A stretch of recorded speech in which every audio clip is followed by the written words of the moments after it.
Hello everyone, welcome to my channel learn with Faiza. आज मैं आपको एक ऐसे हेल्थ प्रॉब्लम के सॉल्यूशन के बारे में बात करूंगी जिसमें आपको सोराइसिस हो गया है। तो अब सोराइसिस में क्या होता है? अगर आपको स्कैल्प का सोराइसिस है, स्कैल्प का सोराइसिस यानी कि आपका जो हेड का पोर्शन है वहाँ पे हेयर है, तो हेयर के निचले पोर्शन में स्कैल्प में आपको वाइट के पैचेस हो गए हैं, यानी कि एक लेयर सा बन गया है जो आपको डैंड्रफ के जैसा फील होता है। तो ये जो है वो एक ऑटो इम्यून डिसऑर्डर है। अगर आपकी बॉडी में आपके जीनेटिकली जो मटेरियल है उसमें आपको सोराइसिस की बीमारी होती है, तो ये जो है वो क्योर नहीं होता है। तो ऐसी कौन कौन से मेडिसिन है जिससे हम उसे क्योर कर सकते हैं? तो अगर आपको स्कैल्प के अलावा स्किन के भी सोराइसिस है, यानी कि त्वचा में भी ये जो है वो होता रहता है, देन सोराइसिस के कारण आपकी स्किन किस तरह से दिखती है? सूखी और फटी लग रही है, वहाँ पे आपको ड्राइनेस जैसा फील होगा। उसके बाद स्किन पे लाल और सफ़ेद धब्बे बन जाते हैं, यानी कि जो रैशेस बनते हैं, रेडनेस हो जाती है, वाइटनेस हो जाती है। तो ये जो है वो सोराइसिस में आपको होता है। उसके बाद वहाँ पे आपको जलन होती है, खुजली होती है, दर्द होता है। अगर आपको सोराइसिस हो गया है, वहाँ पे वाइट पैचेस बन गए हैं, अगर आप उसे खुजाते हैं तो उसके कारण आपको जलन होगी, जलन से आपको ब्लीडिंग हो सकती है और उसके कारण आपको दर्द भी रह सकता है। तो कभी कभार ये जो सोराइसिस होता है, ऐसी जो हेल्थ कंडीशन है वो आपको ऑटो इम्यून डिसऑर्डर तो है ही, तो उसके कारण क्या होगा कि आपको डिप्रेशन जैसा फील होगा, कि आपको सेमफुल रेस रहता है कि भाई इस स्किन पे ये जो रैशेस बन रहे हैं वो क्या है, वो कब जाएंगे। तो ये जो सारे हैं ऐसे क्वेश्चंस आने से आप डिप्रेशन जैसा फील कर सकते हो। तो अब इसका सॉल्यूशन क्या है, इसे कैसे हम ठीक कर सकते हैं? तो आज के वीडियो लेक्चर में हम सीखेंगे कि सोराइसिस को कैसे ठीक किया जा सकता है। तो सबसे पहले इंट्रोडक्शन के बारे में सीखेंगे। सोराइसिस का इंट्रोडक्शन क्या है, सोराइसिस है क्या वो समझेंगे। देन किस कारण से सोराइसिस होता है, कौन कौन से लक्षण हैं, उसके डायग्नोसिस क्या है और उसकी ट्रीटमेंट क्या है, यानी कि कौन कौन से ट्रीटमेंट ऑप्शंस है जो हमें सोराइसिस में लेने चाहिए। तो चलिए स्टार्ट करते हैं हमारा वीडियो लेक्चर। इंट्रोडक्शन से सीखें कि सोराइसिस क्या है।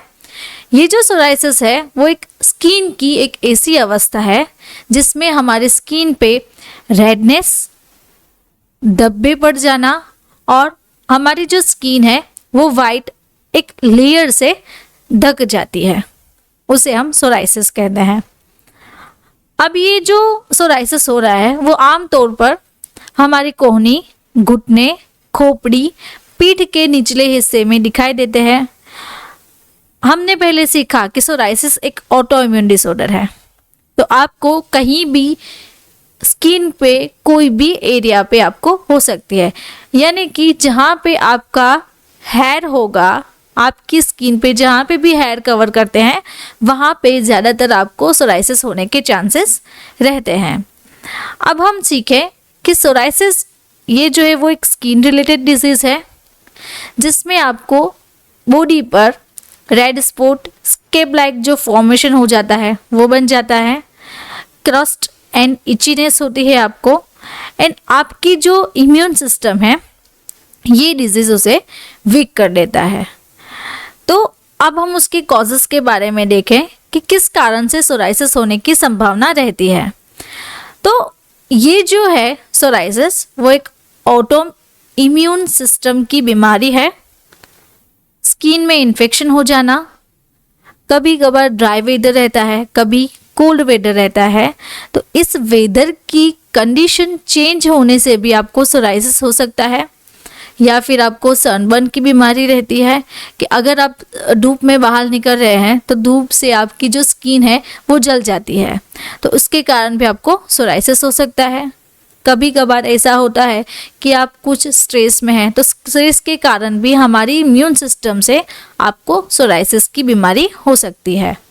वीडियो के बीच में मैं आपको बताना चाहती हूँ, हमारा एक ह्यूमन एनाटॉमी एंड फिजियोलॉजी का कोर्स है जिसकी लिंक मैं आपको डिस्क्रिप्शन बॉक्स में दे दूंगी, तो आप वहां से जाके डायरेक्टली हमारा जो कोर्स है वो एक्सेस कर सकते हो।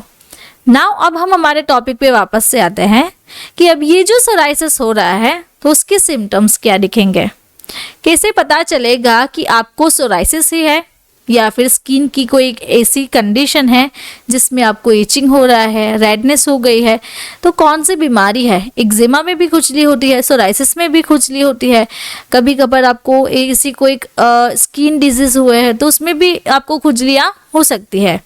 तो स्पेशली सोराइसिस में होता क्या है, कौन कौन से सिम्टम्स दिखाई देते हैं। सबसे पहले आपको खुजली आ सकती है। अगर आपको खुजली आती है तो वहाँ पे रेडनेस जैसा फील हो सकता है कि कंटिन्यूअसली आप खुजा रहे हैं, तो वहाँ पे रेड रेड स्पॉट्स बन जाते हैं। उसके कारण आपकी जो स्किन है वो ड्राई हो जाती है।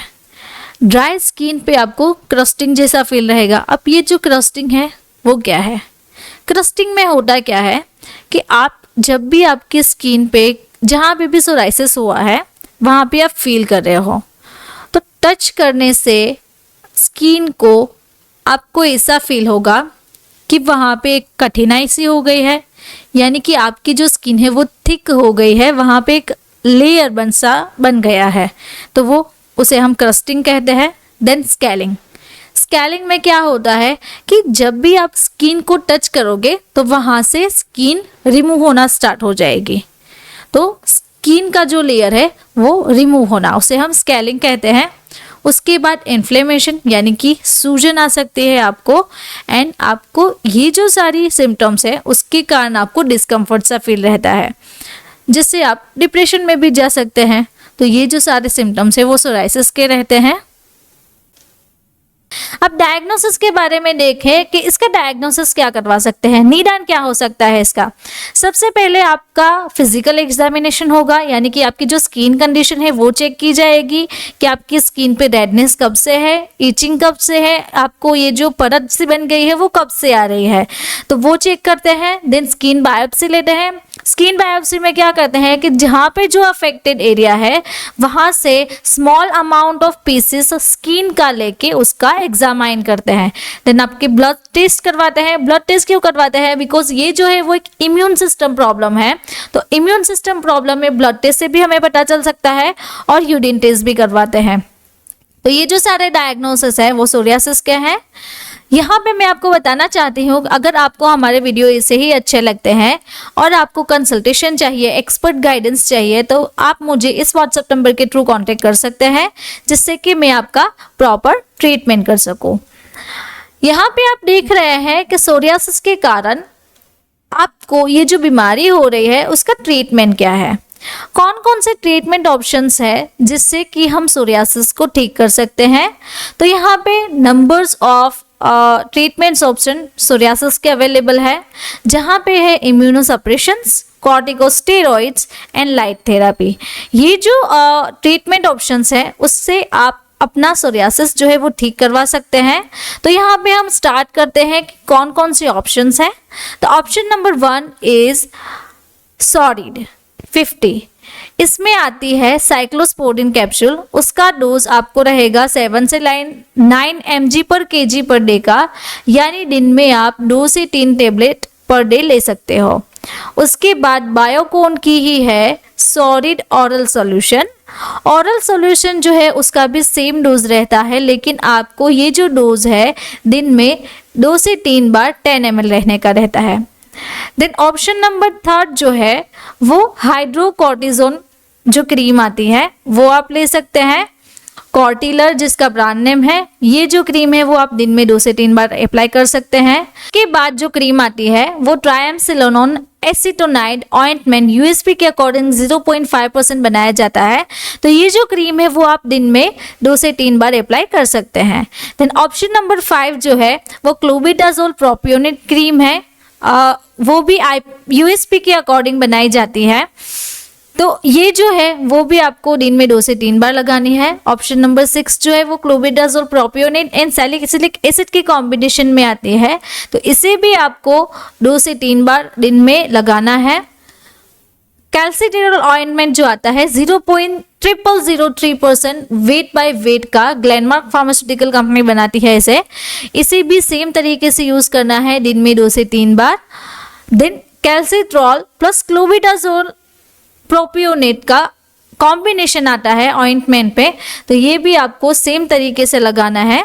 यहाँ पे मैं आपको बताना चाहती हूँ हमारा एक नया कोर्स है बीमारियों और उनके उपचार के बारे में, जो कि हम इसी चैनल पर कवर करते हैं, कारण, लक्षण, निदान, उपचार, दवाइयाँ एंड इसका इलाज।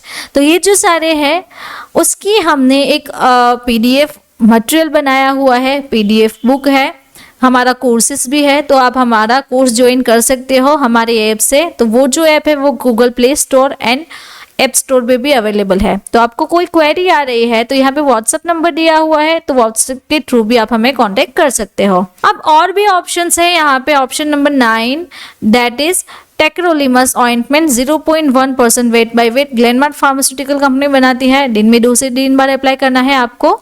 उसके बाद है ऑप्शन नंबर 10 पाइकोन 30 आती है क्रीम, तो ये भी क्रीम आपको दिन में 2 से 3 बार लगानी है। देन उसके बाद है ऑप्शन नंबर 11 टेजरेट फूट क्रीम, तो ये जो क्रीम है वो भी ग्लेनमार्क फार्मास्यूटिकल कंपनी ही बनाती है, सेम तरीके से आपको यूज करना है दिन में 2 से 3 बार। ऑप्शन नंबर 12 जो है वो कंपाउंड डाइथ्रोन ऑइंटमेंट आता है, तो ये जो है वो 30 ग्राम में अवेलेबल है, यूएसबी की कंपनी बनाती है, दिन में 2 से 3 बार इसे भी आप अप्लाई कर सकते हो। उसके बाद है ऑप्शन नंबर 13 ग्लेसीट्रेट 10, तो ये जो कैप्सूल है वो आपको एक कैप्सूल दिन में 2 से 3 बार ले सकते हो।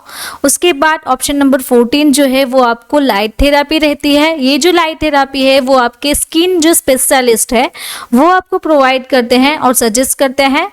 Then option number 15 LNK 827 psoriasis drop आते हैं, तो ये जो ड्रॉप्स है वो आप दिन में 10 से 15 drop half of cup of water में ले सकते हो, दिन में 3 बार खाना खाने से पहले।